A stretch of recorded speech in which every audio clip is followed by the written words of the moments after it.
حكم الله سبحانه وتعالى أفشي عبادته تمكي حكمي الله لسر عرضه أو عبادته إن الحكم إلا لله أم مشرعك يخنج الله سبحانه وتعالى بنا ولا يشرك في حكمه أحدا وكسب حكم الله سبحانه وتعالى شرك نابع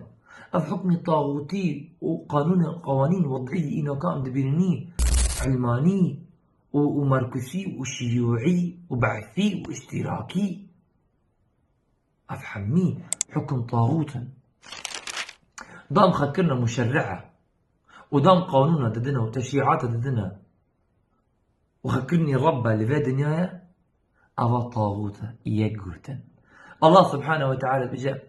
ألم تر إلى الذين يزعمون أنهم آمنوا بما أنزل إليك وما أنزل من قبلك يريدون أن يتحاكموا إلى الطاغوت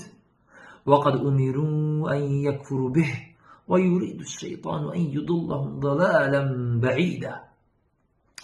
أنا تواكا سنابين بجن أمي من دارن باورمند ما شاء الله بسم الله وآيات دخون بشياتا